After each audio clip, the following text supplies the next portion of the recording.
Hello and welcome to Khurram Qureshi's podcast. Today we have a special guest from CFOC Doors of Compassion, Marla Walters, who is the executive director in that organization, helping people in need in the homelessness condition or mental health conditions as well. So today we're going to talk with her and see how we can be able to help our city and our region in reference to combat and taking some actions about the homelessness. Marla, welcome to my podcast. Thank you. Thank you for having me. Thank you. So please tell our audiences a little bit about your history, where you're born, and about the CFOC. Yeah. As you said, my name is Marla Walters, and I grew up and lived in all across Durham region. So I've lived right here in Ajax, Oshawa, Bowmanville, and currently reside in Pickering. So very avid Durham region member. I lived in Toronto for 10 years, so I do have a lot of connection to this community and to other communities around us. That's great. Yeah. That's great. And CFOC, that's Christian Faith Outreach Center. Look at it in Ajax. Mm-hmm. Please tell about the history of that organization and how the Doors of Compassion become the part of it, or started that division. So Christian Faith Outreach Center is a church. We've been located in Ajax for, I think, over 30 years now. We were initially renting a space in North Ajax, and recently, in 2012, we relocated into this plaza here. And it wasn't until we had purchased our space here that we really realized that there had been an issue that we were cocooned from for a long time. There were a lot of people who were living unsheltered at that time who would come into our offices looking for support. So food support, as well as housing, lodging. We tried to do that as a small church at the time, helping how we could, but we realized that this was a larger issue than we could support on our own, which did start the Ajax Homeless Task Force, and that officially started in 2018. And our Ward 3 councillors, Lisa Bauer and Joanne Dice, were a part of the initiative of that. And so that's really how we got into seeing how organizations who were providing support in our community could come together to provide overnight warming for people who were living on the streets at the time. Wonderful, wonderful. So I didn't know that, the task force was started in 2018. Mm-hmm. This is news to me. I thought it started in 2020 in the COVID times. Yeah. So many people need to be aware of this, action. Yeah. And definitely Town of Ajax is taking a lead into this. Both Lisa Bauer and Joanne Dice, our councillors and regional councillors, respectively, working hard on this one. But don't you think, this issue arises not only in Town of Ajax, but all over Canada? Yeah, it's actually globally. Across the globe, we're seeing an increase in people who are living unsheltered. And there are so many different reasons. There's family breakdown, there is mental health crisis has risen significantly.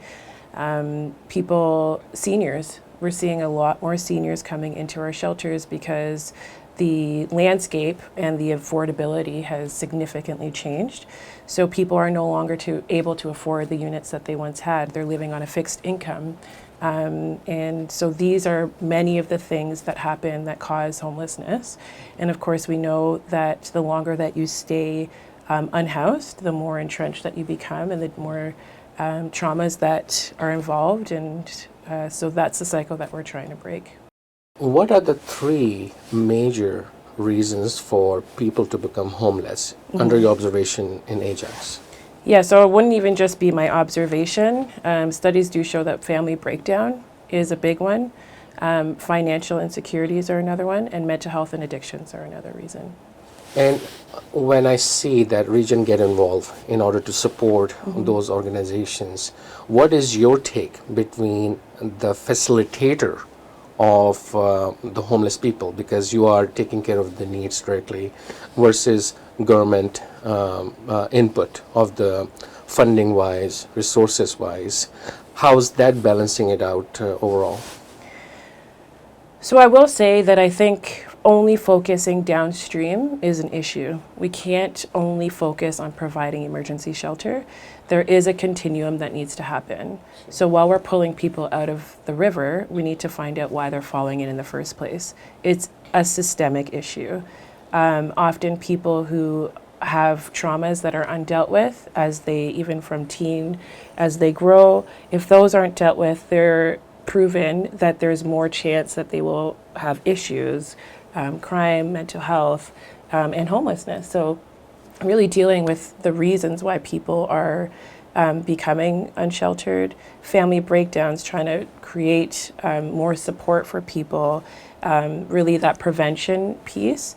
As an organization, we have been heavily focused on pulling people out of the stream and are shifting our focus not just to pulling people out of the stream, because that's very necessary, but also a continuum of care. So once people are in shelter, how are they becoming stabilized? What can we provide to provide stability that then helps them into housing, that causes them to stay in housing, or at least provides great support while they're housed, and then doesn't repeat that cycle. So it's not just a one fix, it's a very long process. In government, I think the issue is with, people needing to vote. The desire of politicians changes, and so does funding, and so does long-term vision. And so those shifting narratives often create more barriers for people in our communities. Very nicely said, that your focus is not to take people out of the water, but finding out why they went in the water in the first place. And if you see it from the evaluation of why people fall as the mental health patient or the client per se, to how we take it out, that is not a short-term commitment. It requires a lot of attention, a lot of resources, and a lot of training and specialized services. So walk us through, let's say, once case success as a case study of a client that you took. You don't need to disclose the name for confidentiality reason, but you can say that where the client was from and how did you make it a success under your observation as a executive director. Yeah. So I will say this is a story that the patron has shared themselves, so I do feel comfortable sharing parts of their story. But this is one story that we can take of the many successes. And I will also say that success is very different. Success for you is very different than what it would look like for me. And so for one person, just stabilizing in shelter is a huge success, while another person moving out into independent housing, keeping their job and maintaining that is a huge success. For this particular individual, we are only able to serve people in Durham region, so that's something that maybe people don't understand or know. We serve people within our communities, and just like you and I, we like to live where we feel comfortable. So people who are unsheltered often stay within the community that they have connections to. So this particular individual had a family breakdown. They were married, had children, did get kicked out of the house due to alcoholism. They came into shelter, really struggled with anger, and so it took a couple of times where they had to leave and come back before they stabilized. We do program life skills development, so group sessions, trying to talk, about what's going on with people and connect to supports. We have many partners within the community to help provide those supports, and through ongoing conversation and building trust and stability with this individual, they were able to finally just take some ownership of where they were at and really saw hope beyond their current situation. Hope is a huge thing. If people don't have hope, then it's very challenging for them to see a future beyond where they're at. This person started to feel hope and really started to take the steps to acknowledge their own part, but also what had happened and what had transpired. They were able to move out of shelter. They were able to start their business back up again. They're currently working, are self-employed, do work for construction, and, you know, are giving back. So they've come back to give back to the shelter, hired people from the shelter. We've used their services. Impressive. So, you know, this is one of many stories that have been a success in the short time that we've been a shelter. We officially opened our shelter beds in 2020, and we're at 2025, have expanded significantly, 92 beds across Durham region, and our Ajax hub as well. Amazing, amazing. And you use a keyword called hope. Yes. And I think without belief and hope, there's no existence. And belief, you have to believe on a God and what God can be able to do and has provided for you. And you have to have a hope. Like, you know, there's a good system is there. There's a hope of success and good times will be there. And this is where the people are getting disconnected. I also observing that people are watching a lot of news and media, and with that, if you see over the horizon of past 5 to 7 years, you listen to local, like, you know, AM radio to all news, it become quite Americanized and like bombarded with so many negative news, and the good news comes a little bit shorter. Versus good news was most important and the bad news was a little shorter. And I'm feeling like what's going on. And I used to like study in the US, and I used to see that, like, you know, if there's no chase news or, like, you know, a robbery or the murder news on Detroit TV channels, then TV channels don't, like, you know, broadcast nothing. So it has to be some kind of things, criminal nature in order to do it. Crime has also risen in past 5 years too, like, you know, since you opened. As much as like, you know, you taking of the some of the needy people to go through the process and bring them in the actual life, practical life, civilized life. Have you ever taken somebody who has a criminal record as well as a mental health issue, and then you recovered them and helped them out?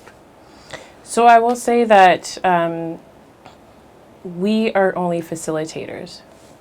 Our responsibility and our desire is to provide opportunities for people to have effective change and transform lives and impact our community for greater good.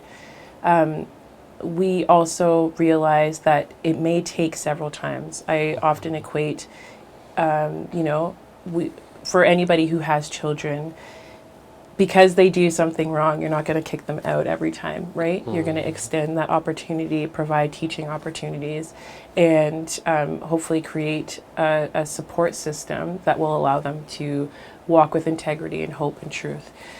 I will say that crime has risen across everywhere. This is not unique to this plaza or to this area. And I will also say that you know, most people who suffer from mental health and addictions actually are housed. They're the uncle at the wedding that is always drunk. They're the aunt who, you know, pain medication. They're the person that we know, that we grew up with, that, you know, has a family that is able to support them. So most people who suffer from these things are walking in malls and shopping with us, but we just don't know because we're not exposed to it. What we have found is that once somebody becomes unsheltered, our system is not set up to really provide as much support as is needed. So somebody being in, you know, wanting to go to the hospital and there aren't enough beds. Well, if I need the hospital right now and I'm turned away from a crisis bed and I'm in crisis, where do I go? I'm on crisis on the street. Most of us have a private place to yell or scream or a home to go to when we're feeling that way, right? So it's very visible. I would hate to have my most vulnerable moments so visible, but I have a place to go. So the reality is when we capture that on camera or we see it, it seems as though this is an everyday, all the time occurrence. But you and I both know when we have moments of crisis, we're able to do that in private, and it's not sensationalized. So I do think there's the two. There's the reality that there are people in crisis, who need that support. And then there's also the reality that that same story is shared 10 times. And it seems as though it's happening all the time. But we know that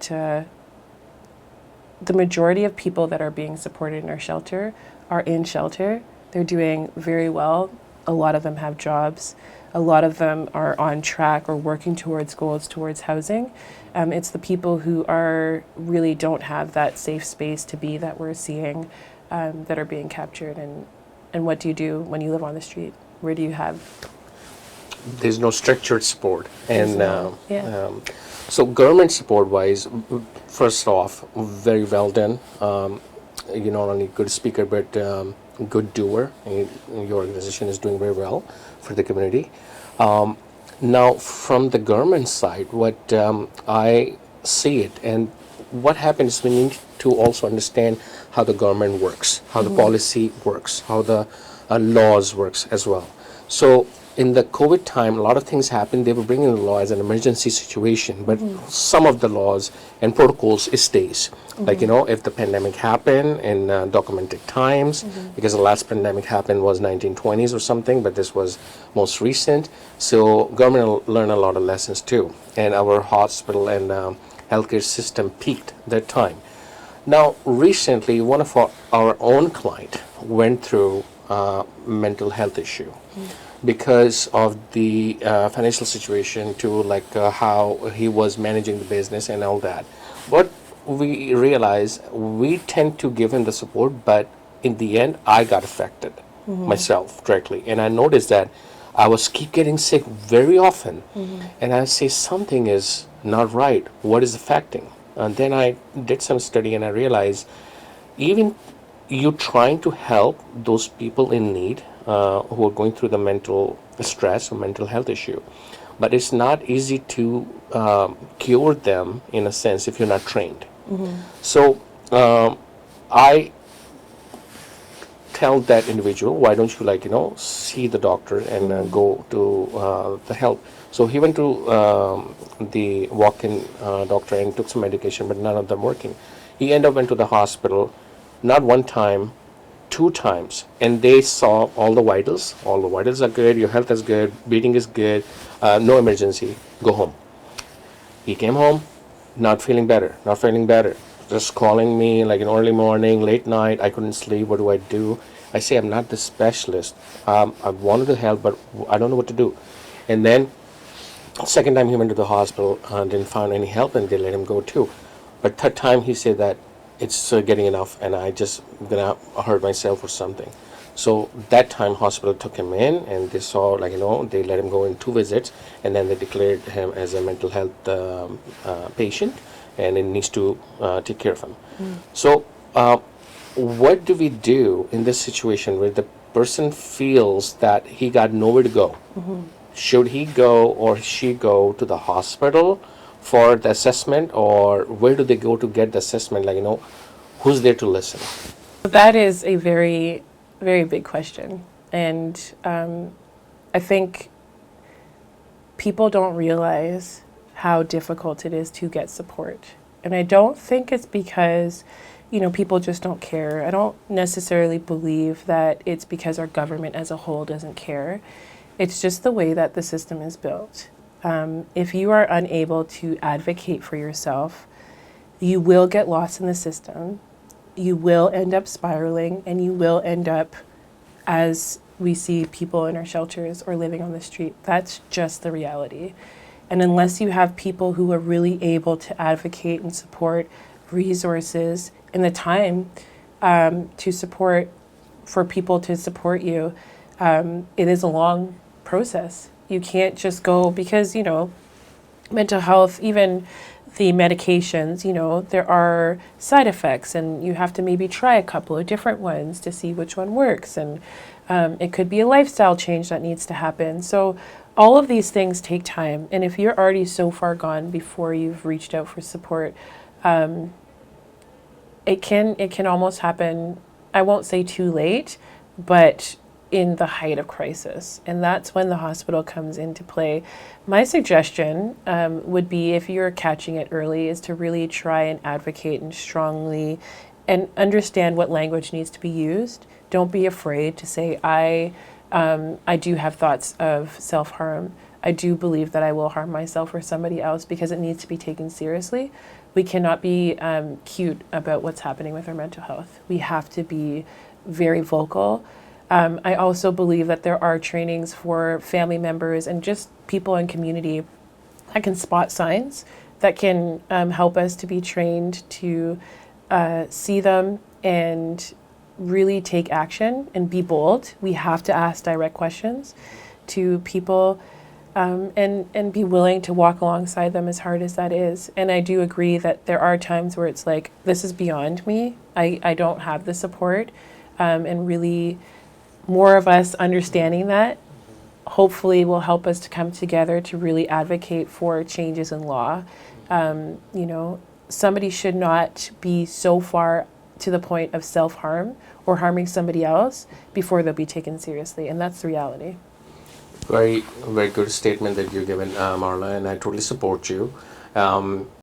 As far as the government input concerned, I serve as a past chairperson of the Downtown Ajax BIA. From that, I learned a lot how the government moves and works. So, if the situation is not arises in the past, it's hard for the government to take immediate action unless something like an emergency. And for that, we have law enforcement organization, hospitals, and fire and all that. What we need to also see is government makes the policy for the general public in the time of peace and conducting the business as usual. Anything arises out of those situations like pandemic in the recent time or homelessness, it's not in the part of the discussion and the plan, because this is not sustainable. This is maybe a phase that they're going through. They need to take care of it, but it's not like, they can have 10 to 15 years planning of it. I will give you an example of the one you see sometimes very commonly in the high schools. They put the containers, classroom containers by the high schools, just for accommodating the overcapacity children who come into the school because they get the admission request and the family moves in. They have that. So I asked them, why not expanding the school overall? It's too much money to expand the school right off the bat, and we know this phase is there for 4 or 5 years, and after that it comes back. So government wants to support and make policy, but in order to make the entire system to support and help, it requires a lot of resources and a lot of planning and a lot of sectors of the government to mobilize and function. So this is also why the past mayor of Ajax, Steve Parrish, says that, we need the partnership with the government and private sector. And private sector can be profit, non-profit, and charity organization who can be able to partner. So I think your organization is working in partnership with the region of Durham and town of Ajax. So enlighten our audiences how the region of Durham and the leadership of John Henry, who's a very good chair and CEO of the region of Durham, is helping your organization out addressing this issue. So one of the things that I just want to maybe highlight is, governments do make decisions, and I personally feel that there are decisions that were made in the 90s that are now being lived out here in the 2000s. A big part of the housing crisis. Without housing, so many things arise out of that, right? Homelessness is something that has risen significantly across, the world, across Canada. We can't look at it as something that's going to go away, and we need to just mobilize and make long-term plans. That I wholeheartedly agree with. And I think that that's a part of the problem, is we've tried a lot of these Band-Aid solutions, millions and millions of dollars, focused on Band-Aid solutions, and we really do need to have all levels of government working towards long-lasting, sustainable change, and understanding that housing is the most important thing, but also the supports that are needed to keep people housed. We know that just sticking somebody in a house without the wraparound supports isn't successful. So we do need to ensure that governments are looking at all of the cogs that are needed to keep the wheel turning. In Durham region, I am very, very, very happy to be able to work alongside the region with individuals who aren't just filling a title, but actually care about the results and care about the individuals that we're serving in Durham region. And I can see it in the way that they advocate for just changes and looking at other communities, what's happening, what's successful. Durham region is, catching up in a lot of areas, but I do believe that their desire to really see what's successful and what's happening and bring that into Durham and focus on that and provide sustainable change is there. And I do believe with the right continued support, financial support from our federal governments that aren't just going to, larger cities, but focusing on what's happening in all of our regions across Ontario would really provide sustainable change. I do believe that our regional government is very much wanting to see sustainable change and not just Band-Aid solutions, not just removing it and pushing it into the background, but actually providing long-term support. Yes. And I do believe that there are key members in the town of Ajax that also have that desire. Very good. I want to continue on the recommendation on that process, very nicely said by the way, is that government do need to help, but they need support and ideas from the organization holders like yourself, what to do. So on that I want to add something. Let's take an example which is already working and functioning within the system. So the working system is special needs children, autistic children, ADHD children, Down syndrome diagnosed children, or any children with the special needs. If they get diagnosed, the region supports them and province provide the funding to the parents. Funding comes in, then they can be able to hire the therapist or speech pathologist or other specialists to provide the service in home or institution like Grandview Kids. Grandview Kids is a very good organization, non-profit, and we had a privilege just in this podcast. Tom McHugh is the CEO of that, came in last year on the podcast. So I did spoke to him. So with that formula, maybe we can be able to have the institution, which is already there, Doors of Compassion, supported with the funding of region and donors, of course, and some federal government funding too, to provide a professional institution for rehabilitation process, monitoring, and education of not only, I don't want to call them patients, I want to call them clients who are going through the process. It's a temporary situation they're in on the mental health. It's not a disease. It's a phase that they're going through. So with that, they can be able to shelter them, housing them within the building, which is long term, rather than one spot here and there, because you make the shelter at the CFOC and then it outpays, then you're making another one and multiple locations in the Durham region. But if you have a building, 4 to 5 floors, you can be able to serve many in the same time, as well as the professional people can be able to come and provide the support there. But for further support, the consultants and the specialists needs to go to the patient's home, to the families, and say, listen, we can come to your home and provide the support just like we are providing for the special need children. And special need children support comes in for 4 to 5 years. There's a phase between 1 to 5 years support, 5 to 10 years, and 10 to 18 years of the support. There's a level of supports available.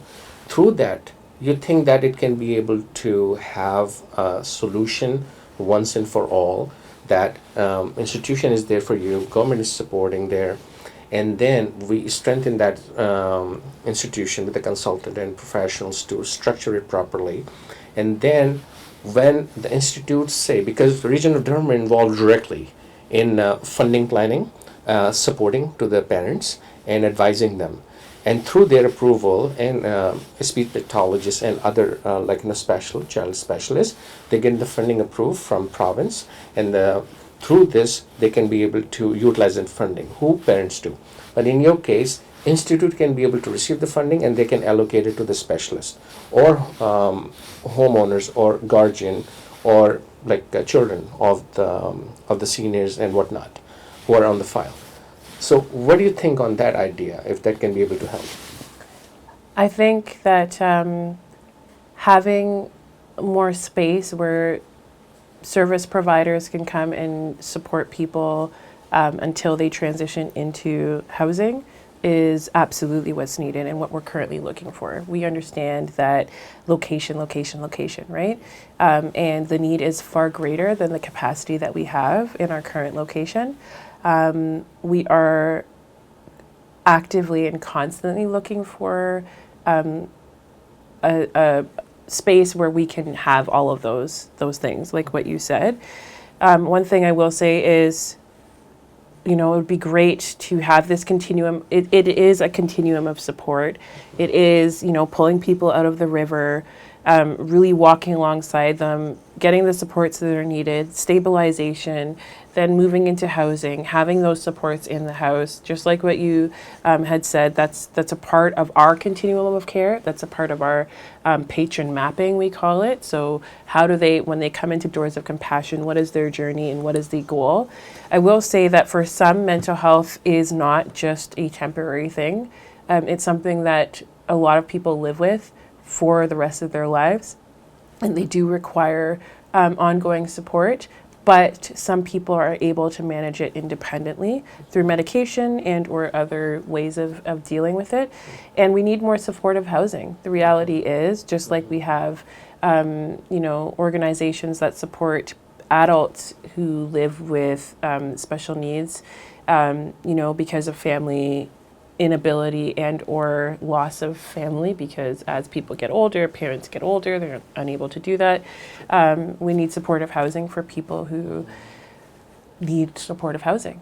And what does that look like? Supportive housing is really just having the supports in the house that's needed, Truly, right? So the truly, person lives yes. independently, however, they have direct access to what you're saying, like the professionals that come in and provide right. that support. You're right.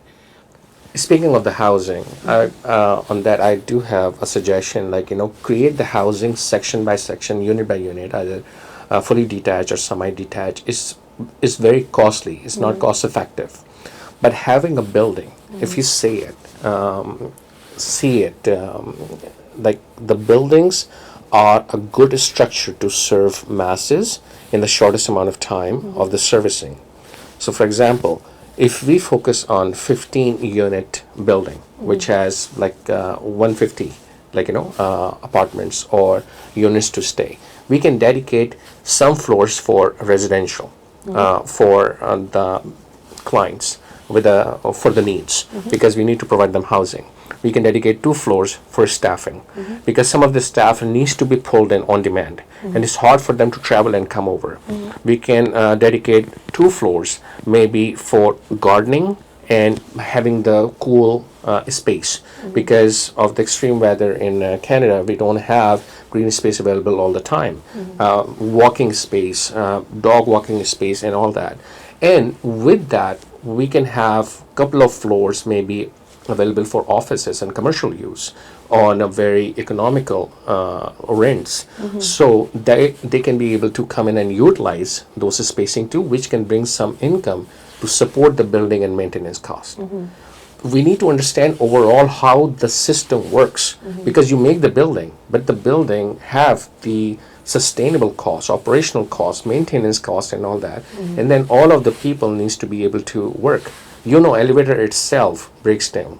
And it's a very hefty cost for all organizations. That's very common.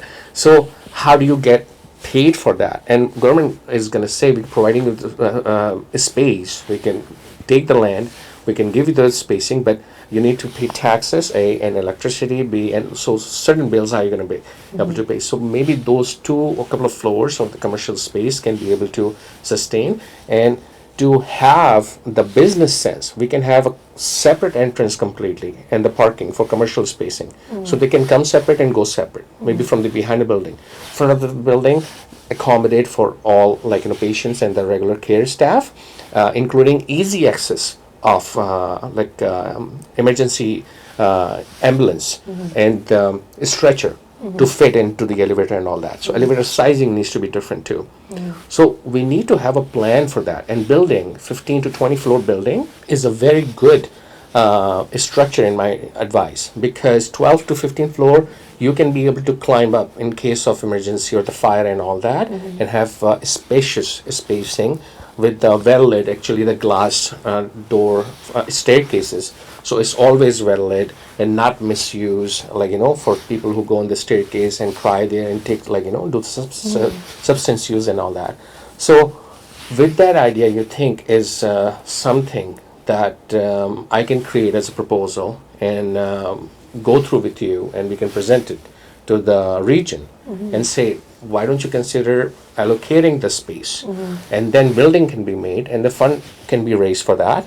And I know many builders, especially the venue sponsor of this podcast, the Work Hub owners, Poon family is under the construction business. And I can be able to tell them to pull your resources together to have the construction support for us, and you don't bill us heavily, A, and B, give us the spacing, we can be able to pay you in X amount of years rather than it has to be done this way. So if that makes sense, can we be able to do something together? I will say Pastor Frederica is a visionary. And for those that don't know, she's the CEO and lead pastor for Christian Faith Outreach Center, CFOC. That has been something similar to what you proposed, has been her vision since forever.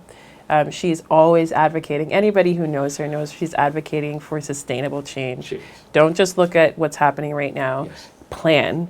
And what you described is actually something that we have been advocating for a long time. So happy to pool resources and find out ways that we can do that. The region is aware. We are actively, about what our desires are. But funding is huge.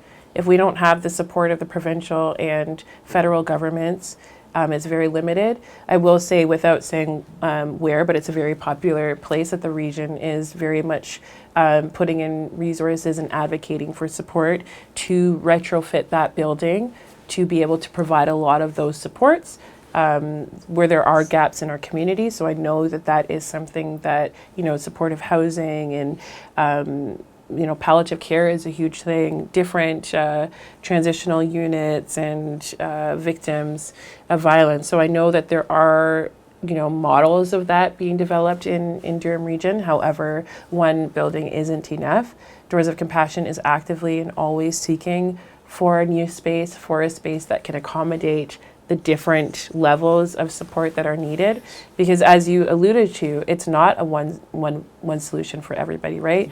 Somebody is in shelter just because they're a senior on a fixed income. It's not that they don't have income, it's that their income cannot support them in today's economy.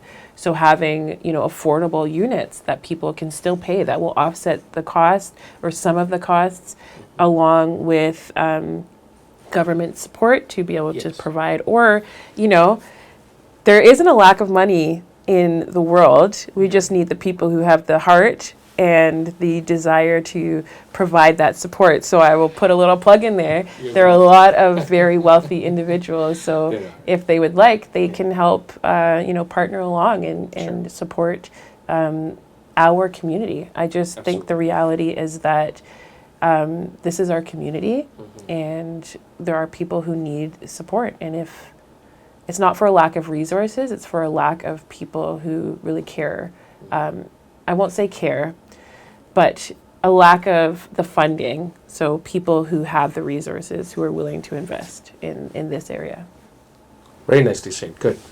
Marla, it's such a good discussion that we are talking about mental health and the homelessness issues in our community. But I think if we set a good example as Canadians in our municipal level and regional level, because this is our home and community, we literally can take this example and echo it all over Canada. So with this process, I think we're discussing many good ideas here, and I'm happy to help to join as a volunteer to your organization. What other ways that your organization is seeking help to bring change from the communities as well as businesses? Yeah, so, understanding about what's happening, I think just, and I don't want to say that people are uneducated, because I know that that can come off as, degrading or like we're looking down on people. But I do think unless somebody has walked in the shoes or has an understanding of these particular issues, it's very hard for them to see themselves in it. And the reality is a lot of us are affected in one way or another. We just maybe haven't seen how we're affected by it, or somebody in our life is affected by it. If we can remove more of the stigma, the negative connotations that are attached to somebody who has mental health diagnosis and or substance dependencies, or just make it more normal. Somebody who needs to have a glass of wine every single night has a substance dependency. Somebody who smokes cigarettes has a substance dependency. If I get a headache because I don't have a coffee in the morning, I have a substance dependency. So realizing that my behavior may not be the same way as somebody else, can maybe help me have a little bit more compassion. So I think that that's the first point, is really understanding and having a bit more compassion. And then there are the realities. I'm not going to sit here and say that we do not face hardships in our organization, that we don't have people who in their crisis have, been disruptive, have been violent, have been, just very difficult to continue to provide support to. That is a reality, and I know that we see it in our communities, and businesses are affected by that. I do want to highlight that out of the 100+ people that we do support right here in this plaza, it is a handful of people. And I think we need to really put that into perspective as well, that the majority of people that are being supported by organizations like ours are wanting to have change in their lives and are working towards that. And I will even say those who are in crisis, they want that change. They just have not seen how that can happen. And so I will say, continuing to be open to have conversations, honest conversations, but not just the one side where there's anger and there's not a willingness to have understanding. We need to be able to have these honest conversations without just walking away from there, just having a venting session. We need solutions as well. So people who are willing to have solutions, volunteering, partnering, bringing, it's not always monetary. If you have a resource that you think can be beneficial, like socks, or something that can help people, that would be wonderful and well received. We do fundraisers. Maybe you don't have the capability to support on an ongoing basis, but you can join with us. This year we did the Coldest Night of the Year fundraiser, which is an established, Blue Seas is an established organization that is trusted, so you don't have to feel, there are so many different reasons why people can't do an ongoing, but this is a short-term thing that is an established organization, that rapport.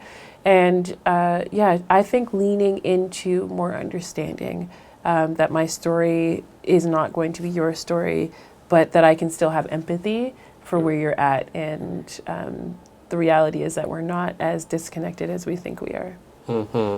Disconnection and also the awareness. Yeah. I think we are still seeing the mental health as a taboo topic to discuss, while it is all around us, and within our families too. Someone within the families, if you have family of more than 10, including brother and sister and children, and a wife and all that, in-laws, and normally people do, somebody is going through the mental health issue. The problem is they don't disclose it. when they do disclose it, is discouraged Yes. to discuss it further. It is still taken, oh, it is your thought, or you just had a bad dream kind of situation. You need to understand we're not children anymore. Yeah. We are adults, and what we are discussing is the adult level discussion. So start listening on a serious note, and start to paying attention on the serious notes.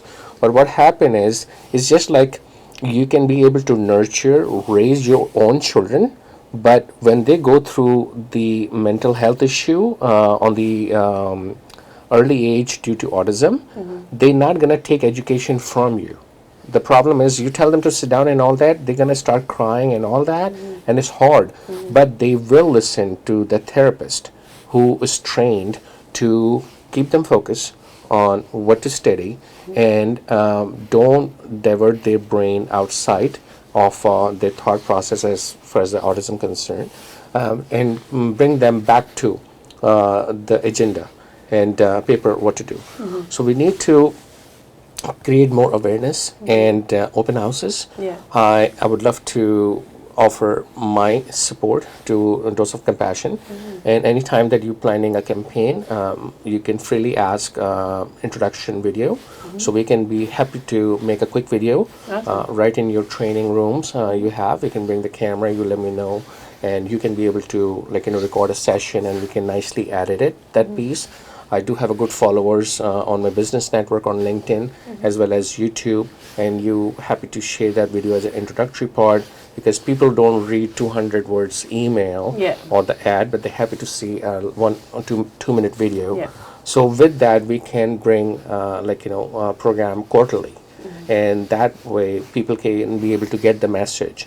And also I make another recommendation too, to train the consultant like me how to approach those I don't want to call them patients, I want to call them clients, potential needy people who need mental health support. I faced it, but I backed off because I was the one who was getting sick, and I don't know how to help myself, and if I would crash, it would crash my business, my family, and my clients that I manage. So I said that I think it is beyond me, but if I would get educated to the point that I can manage it myself and advise it better, I would help the businesses out. I would happy to connect Dr. Romy Reina, who's a naturopathic doctor, with your organization too, and he will bring the good and consolidated solution to your staffing, because they go through extreme mental stress, and they need to be listened and heard rather than pushing them to the limits. Make the doctor go through and provide a solution. So that is the one take. Another take is I will talk to another set of my clientele and asking them if they can be able to open the set of donations, but I need to know what are the plans of the projects that you're doing, for sure. so I can present them, have an open house kind of situation in one of your meeting rooms, and then we'll invite them, selective individual, and present them with my support that I know CFOC for more than a decade now, and you're doing a wonderful job. But we need to start putting the puzzle pieces together to make a better picture. And love to work on that building complex idea. And we take that project as a complete case studies. And I can pull in a very, very good resources, even the architects who can be able to do it, the builders who can be able to not give discount, but certain of the services as a donation to it. If you need an HVAC on that building, half price or donation price, or so on and so forth. So many ways is the way we're going to approach to ask help from the organization needs to change. Because monetary support is a very big support for organization to release. And sometimes it's become questionable within the organization board and the how they file the taxes and all that. Why did you do it? But if you say we don't need you to give the money wise support, but how about your consulting time support, how about your servicing time support, how the product side of the support, and we need to think on the long term on this segment. I'm happy to assist Dose of Compassion in this. Another confusion people have is about the controllable substance use clinics. Highlight a little bit about it.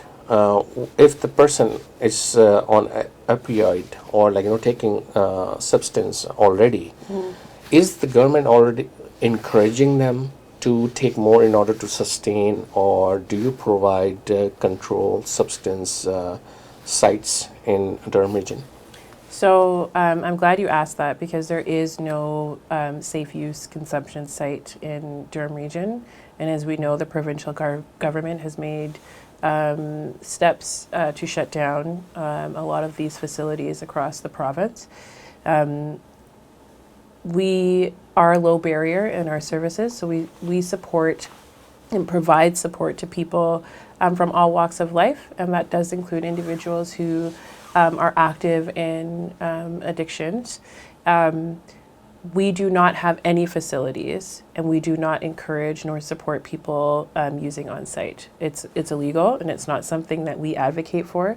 Our goal is to be able to provide support for people where they're at, and remain low barrier so that they can access services. And our goal is to try and build rapport and trust and walk alongside that person as they are inspired with hope, and for some people it takes years. There is a patron who right now we've been working with since Camp Samak, so 2020, and who just recently this year has said, you know what, I really want to make a change. And we've seen the progress in that individual's life. It takes time for some people. We certainly deal with a lot of the ramifications of people who are active in their addiction, and that comes with a lot of different behaviors and a lot of different outcomes. That being said, we also provide opportunities for people to come inside when they're not using substances, when they need food or showers, and just provide and have moments of clarity, and they build trust. People who maybe never would have come into shelter are now coming into shelter because of access to the hub. It really is a slow trust building process, but along the way it's not a straight line. It doesn't look the same for everybody, and so thankfully within Durham, the mental health team, the primary care team, at times police services, we can work together to provide the right and proper supports at the right times, while understanding that for some people it takes some time, and it doesn't look as clean as we, when I mean clean, it doesn't look as neat as we would like it to, right? You're right. But you cannot be able to perfect things when it comes to people health. Each person has a different behavior and even responses from the treatment they receive, rather, right? Either treatment by the medical doctor or naturopathic doctor or something like that. Some bodies, some individuals have faster effects from the medication, the treatment they receive versus the other ones. So not only the physical capabilities we need to understand and be thoughtful about it, but also mental health, mental level capacity too. And another thing I also understand is many people are on some spectrums all their life, but they were never diagnosed. Because what mental health, we see more awareness in the children these days, diagnostics and all that, and the awareness, and the doctors are more aware, medical system is more aware, and government is doing a fabulous job for the children. But and that's why you don't see children are in crisis kind of thing, because government manage it and support it massively on that end. But we need same support on the elderly side too, and that seems not getting fixed in a very good way. So one early age system is there and supportive. We need to do it for the senior age too, and we don't need to think, Marla, that we're not going to get there one day. You never know. Through the I practically pause on few relationships and toxicity in the relationship, in my business and personal life, just for the sake that I maintain my sanity and professionalism and personal health in check. And that is helping me. Yeah. It's not that I don't like the people that I grow up with or love them. It's not that at all. It is for my well-being. Yep. And for that, I have to stand and I say, stop. I think this is enough, and I setting the borderline. I cannot be able to take the similar negativity and negative thoughts from the people that I love, the family members or something like that. But I need to draw the line, and that itself take a lot of courage, because the isolation that you get from the family and stuff is very powerful. Yeah. And then we need to also not only understand for ourselves but also our spouses, either husband or the wife or any partner, and the children needs to understand that too, why you're doing it, because they can be able to get manipulated, by those loved ones, and just say, oh, look what you're doing, and you are the one who's doing it right. You're the one who's not putting the effort. You're the one who's wrong, or maybe you are narcissist. These labeling are hurting people and families, and we need to draw the line to say it's not for bad intent, it's for good intent. But you are making an educated decision, rather emotional decision. And this is the awareness that we need to bring into the community, that we need to start thinking professionally, we need to start thinking educational point of view rather than emotional and sensitive point of view. It was in the discussion in our family, and that some of the children were autistic, and they're saying don't disclose it to the family. And I say, disclosing it, not disclosing is gonna hurt the child more, rather than support them. Because if you disclose it, they may find some solution. And research and information is coming every year, every quarter, research paper comes in. So you never know where they're gonna find some solution and advise you. But we need to have a plan between the nonprofit and the government work. And Grandview is such a great example. Grandview is a Durham-based organization for children. It's run very professionally. So we literally take that model, what's available for children, 5 months to 18 years old, and put that to people 45 to 85 years old, and see what are we doing to do it. Because if you see, mainly people who are in that age sectors are coming commonly, rather than people in the young age of 18 to 45. And this is where people start health start deteriorating, and they get age, and they get diabetic, they get blood pressure, and these are the minimal and common diseases which cause more spike in their health deterioration. And without checking, as you know, that just like hospitals, doctor checks vitals, you're okay, you're good to go. But doctor, you haven't checked my background and mental health and all that. Well, that's not in my agenda, and OHIP doesn't cover that, so I'm sorry. Yeah. So this is where the naturopathic doctor can come and listen and give the a very comprehensive reporting, and that reporting will be needed, much needed, for you to make the proper assessment where that patient is lying on the stage of support and care. And that government can also support that too, because they're the only professions who has a designation to write doctor with their name.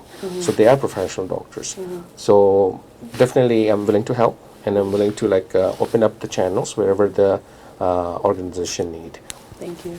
You're welcome. Yeah, I will just speak on that. Is that I think that you've highlighted a huge gap. Is there are people who have been living with trauma and or undiagnosed things in their life, and have grown up and managed to cope. And how people cope is often just a fight or flight, right? It's like, I got to figure out how I'm going to cope. And it doesn't start with substance dependency. It starts with wanting, maybe it's exploration. For a lot of people, I hear of people who have gone through their teenage phase and they lucked out. They just didn't stay in that phase. Well, some people get stuck, and that's one group of people. But there are a lot of people who are just trying to manage unspoken things. And so having the support in place, the benefit to, being an adult is that you have autonomy. The flip side of that is people who support people that are adults, we can't force them to do anything. Sure. So somebody has to be willing to get that support. And so that's a part that I think a lot of people don't understand when they see the behaviors and they see, oh, you're bringing all these people to this place. What they don't see is the ongoing work that's being done to try and provide support so that somebody is willing to even sit down and say, you know what, I need help. You're right. And because we can't force people. You're right. And, that was abused under previous times. Yeah. And so now the autonomy and the responsibility is on the adult who maybe isn't able to make that decision for their best. So we're working to try and find that trust point so that they'll say, okay, you know what, maybe I do need to get some support and maybe I do need to follow through and maybe I do. And then when they're ready to say yes, we need to have that support in place so that they can actually get that support. Because I often have inspiration on my health journey, late at night, and I'm like, tomorrow's going to be the day, and then tomorrow comes, and have I made, then it's something else takes a priority. So the reality is, for a lot of these people, there are moments of clarity, and they do desire to have change, but we need to be able to provide that support in that moment. Very well said, Marla, and we're going to talk about the same thing, belief and hope. You have that, sky's the limit. You don't have that, you're not going to be happy. That's eminent. So many people need to understand they need to have a belief on themselves and the God, and also they need to have a hope with the system. Canada is the greatest country on planet Earth, and we need to understand what recently happened with the tariffs and all that, with the U.S. situation changes. It's a wake-up call. Not only economically, but as a society, a Canadian society, that we need to start taking charge. There's a lot of mental health issue, even in the law enforcement, in the organization, DRPS, our law enforcement, military, and all that. But we're not allowed to discuss because you feel vulnerable. We need to understand we're not machines, we're human. And we have needs and we have issues. And if we don't discuss it openly, who will help us? So definitely discussion, dialogues are important. And maybe perhaps we can be able to, with the panel of experts, we can be able to do a kind of mega podcast this summer where we start taking calls of the people live on and we say, let's open up. And with that, we can be able to support bigger audiences with a smaller, a cost-effective solution way. And we can put the partners together, just like the Work Hub and all that, to provide facility or even your space. But we need to talk openly about it. And then we need to put the proposal together, which we can be able to run with the few consultant professionals. And then we request the government to consider it. Taking in the planning for about 5 years or 10 years planning on the region wise. And then through this, we can be able to bring momentum moving forward. Yeah. Okay, Marla, my next question to you is, what are some of the barriers your patrons face in your organization? I would say some of the ongoing barriers are, sustainability beyond the basic needs. So how does somebody continue on when there is a lack of resources? So somebody who is in the shelter, I'll use it as an example, a lot of them have jobs. They're going to their jobs, they're working, but they still can't afford a unit. They don't want just a room in a house with strangers. They want to be able to afford a unit, and that's an issue. So there are some systemic things, and it's if you have accessibility. There was a patron who was in our shelter for 2 years, not because they didn't have the resources, but because they couldn't find a unit that had accessibility. It took that long to find a wheelchair accessible unit that could fit their scooter and had space for them to move around and had a shower that they didn't have to step into. Like, all of these things are realistic and barriers. For some people, it really is, they need to stabilize. So they've been living in an encampment for a long time. So reorienting in an organization or a supportive space where they can relearn, how to be active in community and society. Those are big things. And ongoing barriers to, health supports, mental health supports. These are realities, as you described, right? It's very hard to get seen and to actually get assessed in the right way. And then beyond that, if you look a certain way or present a certain way, there are stigmas, and so it's a cyclical pattern for some of our patrons. Okay. So in light of our audiences, let's say if the patron or potential patron with the mental health approach to you, from the assessment to completion to bring them back into the society, average, how long does it take? Oh man, I don't even think that I would have a linear response for you. It's so individualized. It varies so much. It's so individualized. It varies so much. Oh my God. And because we're dealing with adults, consent is a big thing as well. I really don't have a concrete answer for you. I do think that there are some people who have had really great support in our system. And so it was a matter of they were in a supportive environment and ended up back on the street. And so it's a matter of just reconnection and getting them back on certain medications. And it can happen rather quickly.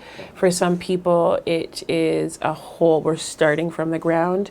And so even finding out what's really, truly going on, we might be able to connect them with a doctor who's able to treat the surface stuff, but it takes a long time to really get beyond and get underneath and provide that support.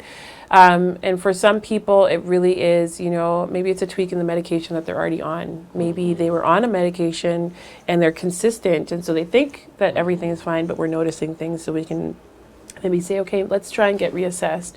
We do have people who are staff members who are called patron relations advocates. They are basically case managers. So they provide let's say Marla comes into the shelter, Marla meets with their PRAs, what their title is in abbreviation, and develops a case plan. So Marla will get certain goals that they're working towards, and a part of that is the health. It's ID. It's making sure that, income is sustainable and going from there so that they can have the housing. Once people are housed, we have a housing retention team, and that team is kind of the wraparound support. So provides ongoing support while living in community with the goal that they're not returning into shelter. Wow. So there is a continuum of support, but for each person, especially when mental health is a barrier, it's so unique and so different. Wow. Yeah. Impressive. I didn't know that you do so much. Like, what you just said in past 2 minutes has enlightened me, like not only diagnostics, solutions, but, making sure that you're making them real world ready and keep them there. Yeah. Because it's not benefiting if they're returning to you, but benefiting them if they're staying there. And I think this is a very good way to helping people out to stay connected in the rightful way in the society, and then also can be able to become a rightful example for that. So I will encourage, if you can run by within your success patrons, that if they want to come in my podcast and discuss about the success story, and they want to be open up, because it's good to open up and it's good to listen to some of those case successes, and happy to host them because my podcast is good and well-being lifestyle and well-being of Canada and our society in general and humanity. So if they're happy to come in, please make some recommendation, and I'm happy to be the part of your organization, as I said. So please let me know where and how I can be able to help, and how Digipix can be able to support. Count us as your partners. Thank you. My next question to you, Marla, is what are the ongoing solutions the concerned citizens can be able to receive from Doors of Compassion? So for our community members and our neighbors, one of the things that we really are really happy that the region has put into place is a Homeless Helps email address and phone number, that if they notice anything that's happening in the community, accessing that webpage, that email, and that phone number, just with a quick Google search, and they can make a call and say, you know, I've noticed this happening in this area. Somebody needs support. Because one thing, I don't think that it is a requirement or an expectation that every single person feel that they have to be the one to provide that support. I think it's very important that people who don't know what to do lean on the professionals to come in to support. So one of the easiest and quickest things would be to look at those resources, homeless help, and reach out. Also, our Ajax hub, providing, the resources and the information to where we're located for people who they may notice are needing supports. It's a daily program. We've expanded our hours. We're 7 days a week. People can come in between 7:30 a.m. and 10 p.m. So there's a lot of time in for people to come in and get access to those supports, as well as just reaching out to us as an organization. info@cfoc.ca, or just our Doors of Compassion email address, which is doc@cfoc.ca, doc@cfoc.ca, info@theajaxhub.ca, will help connect us and make us aware of things that are happening, and we can provide that support as well within our local area. Very good. And when people reach out to you, especially family members, you keep the information confidential, like they wanted to support someone, and then but don't want them to get exposed, so that is confidentiality. Yes, confidentiality is one of our highest priorities, ensuring that our patrons' confidentiality is protected, as well as anybody calling in. So it goes both ways, right? If somebody's looking for a family member, we can't say, oh, I've seen X here. You're right. But we can provide that information to the individual if we do know them, and encourage them to connect. Or vice versa, if somebody calls in, that remains confidential. We do not divulge that to anybody else, because we do really believe in confidentiality. Thank you. You mentioned the word the hub. Yep. So is it different from the Doors of Compassion versus the hub? So that's a great question. Doors of Compassion just recently went through our theory of change, which is basically just how can we ensure that who we are is known to the community. So you will see a lot more clarity, a website specifically for Doors of Compassion. CFOC is the church in our umbrella organization. Doors of Compassion is an umbrella of that, and the Ajax Hub and our shelters flow out of that. So it's Doors of Compassion provides 3 shelter spaces along with the Ajax Hub. The Ajax Hub is a community resource space where people can come in to get access to basic needs like showers, food, connection to partners. So we have mental health, we have housing, we have ODSP, like so many different agencies that come in and provide support to individuals in our one-stop shop. So the hub is kind of the one-stop shop that provides supports to people who are living unsheltered and who are vulnerably housed. Surprisingly, there are a lot of people who are housed. They're not unsheltered, but they can't afford food. So they come into the hub and get meals or, different resources. And you're open for all race, ethnicities, and religions? Absolutely. It's a low barrier, space that's trauma-informed, that sees individuals for who they are. Anybody is welcome. The age limit, though, is 18 plus. We don't serve anybody under 18, and that's strictly because it is low barrier. So people, anybody can come in, and so we have specific resources for 18 plus, and there are specific agencies that support youth and children in our community. So wanting to ensure that their specialized needs for youth and children are going to those specific agencies. Very well then. Good to know, and I think more people needs to know this. So just kindly arrange this recommendation to have an open house to bring local consultants and the businesses. Yeah. We'll set up another one. I'll set up another one. Yeah. And just introduce it all because it becomes like, I heard the names, but sometimes it overlaps it. Yeah. And when the hub name was coming, people were going the work hub, and I was saying, no, it's separate entity and building. So educate us, and definitely in the community we will well projected, and I'm happy to connect you to many professionals and community organization with our community side as well. That would be great. Thank you. Marla, my next question to you is, what does a thriving community looks like in your opinion? Yeah, so thank you for that question. Doors of Compassion, our vision is transforming lives, impacting community.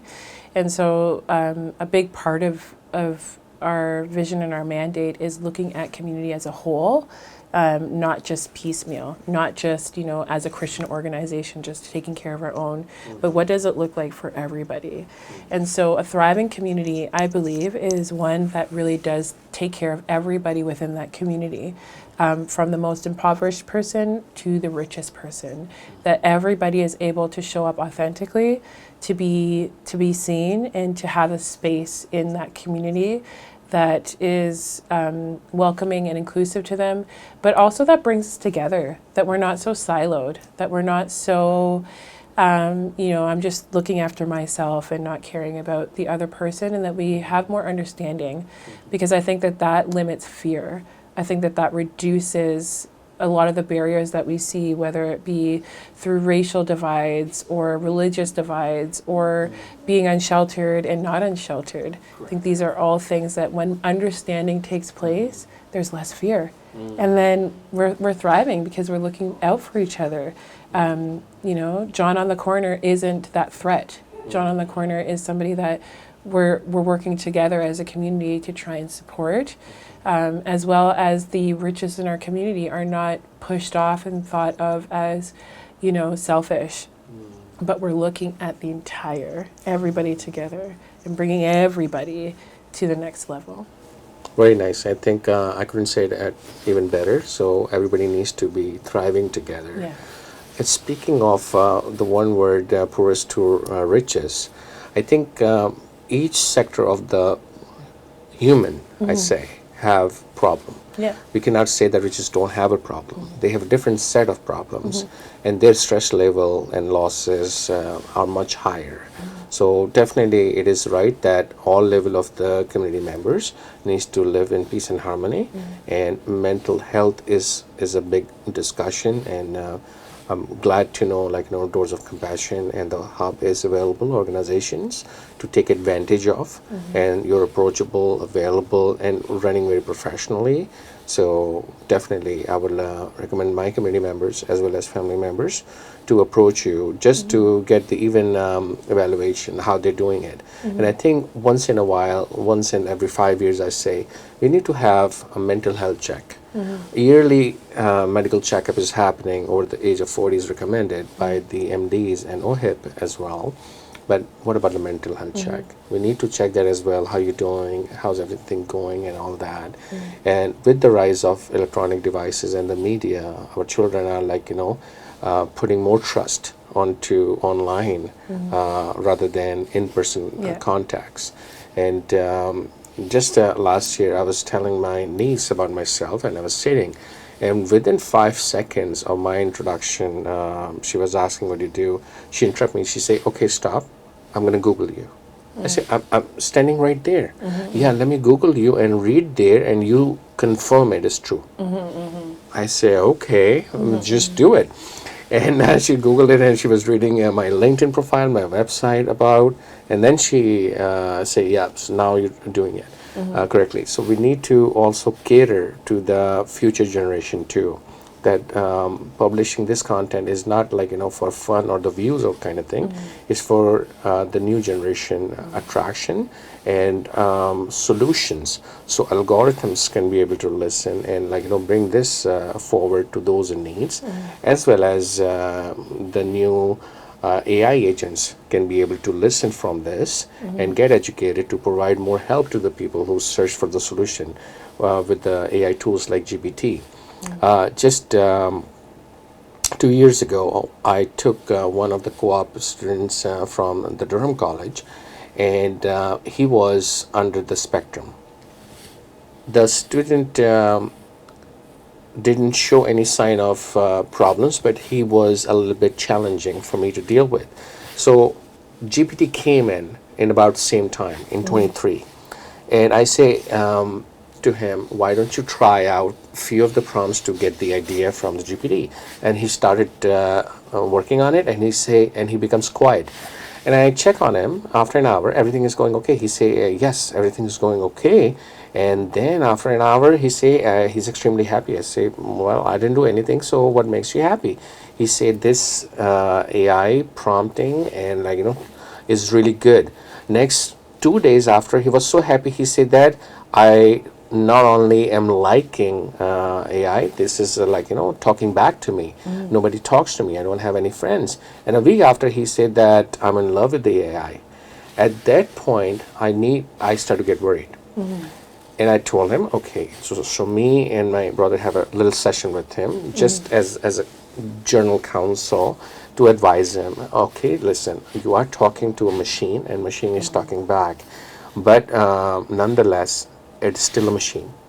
Now it is talking back in real time with you, doesn't mean that it becomes your friend or anything like that. It's a tool. It's a tool. It's one of the advanced technologies is available. So who's going to be my friend? I say the real people will. You don't call tools your friend. Tools, you like it, you play. There's a time and need that you can be able to utilize, but you move on. But friends and family is forever. So we need to teach the organic things to our youth, reality of things. Because tomorrow they're going to say, AI is listening me more than my own parents. Then what do we answer that? Because it is true, and it has tremendous amount of backing and support and knowledge compared to the human knowledge. So we need to also train the future generation too. And I'm already working on it. We get students from all four Catholic and non-Catholic schools, high schools, students coming in our doors, and I take time, literally 15 minutes, sometimes 20 minutes every day, give them out of the work-related knowledge, talk about the life skills, communication skills, social skills, people skills, and the corporate skills. And they say, how do I put it in my report? I said, you don't need to. You just need to listen and understand. And nobody is going to teach you this because I'm taking my time to teach you, but the school system is different, and other workplaces mainly are a number, and they don't connect with you very well. But I do, and that's my contribution. So much work needed to be done, but I think you're in a positive direction. Thank you. So Marla Walters, please tell us, how does the transformation can take place in your opinion? Give us about a year to 5 year option, so our audiences are clear on some plans that you can propose. So I will say that transformation is a unique thing for each individual, and it looks differently. And that's not just a disclaimer, that's just the reality. Each of us are different, and we're created uniquely, and so the results are unique to each of us. That said, our model is really to, let's say we're working with somebody who's been unsheltered for a long period of time, is to bring them into shelter. So through the Ajax Hub, first starting to build that rapport, providing emergency, human basic needs, and building that trust, building that community, connecting to resources even when they're still unsheltered, and hopefully when a bed becomes available, having an opportunity to bring them into shelter, providing stabilization. That's where routine comes into place, having programming, routines on making bed, times for meals, different things that are expected when you're meeting with your patron relations advocate, appointment keeping, doctor's visits, these things that kind of reintegrate people into community. So that's more the short term, is really building that and then getting into housing. Long term, we work with people for 2 years once they're housed, with weekly visits, touch points, providing food bank supports, really, accompanying people to their appointments, continuing advocacy, and then reintegration into community. So what are the community resources where they live, and helping them to build those establishments so that they're not just dependent on, Ajax and the hub, but that they're providing and creating that sustainability within their local area, because that's what keeps people where they're at, is building community there. So this is a part of the continuum of care that we have, that can be anywhere from, a year or less to much more. It really is individualized. Very nicely said. Thank you. Marla, great podcast going so far. So tell our audiences how they can be able to get involved with the organization. Yeah, so we welcome volunteers on our website. You can just fill out a form and indicate where you would like to get involved. That's an active way for a lot of people, especially, people who are maybe retiring from key industries that want to give back to the community. That's a great way and a resource that we're looking for. Of course, donations. It can be donations in kind. It can be monetary. I'm somebody who prefers to give monetary donations because then I don't have to go out and shop and buy something and drop it off. It's just do with it as you need. But there are people who might have access to an abundance of apples, let's say, that is maybe a rare thing, but connecting with us and seeing how we can work with these donations in kind. And then also becoming aware, just, getting to know what we're about, truly education, involving yourself in organizations like ours to be able to build more of a compassionate lens and more of an understanding, because our communities are what they are. So let's bring solutions and not just have negative outcomes, but also positive outcomes. Very good. Very nicely said. And those volunteers can be only 18 and plus? Or Yes, 18 plus. 18 plus. Okay. Just to be clear, because, some school kids wants to join in, but they cannot be able to accommodate, so 18 plus. So what is the best way that people can reach out to you? Thank you. One of the numbers for our Ajax hub is 905-619-1918. People want to call that, they can get access to our staff, and then we can redirect within the organization. There's also via email at info@cfoc.ca or at doc@cfoc.ca. We can connect there, and then we do have our website, www.cfoc.ca, and we are working on a Doors of Compassion website, which will be the doorsofcompassion.ca, and that's coming out hopefully this summer. Very good, very good. Marla, thank you so much for coming in my podcast and enlightening us how well your organization is working in Ajax and the Durham region. And it's extremely hard work, and I truly understand that. And I've seen the transformation happening in our community and how well you and your family, Walters family, is putting the efforts into it. So salute to you and Pastor Frederica, Pastor Barry, and you're doing a wonderful job, and all the staff and all the members, Pastor Janice and all the other ones.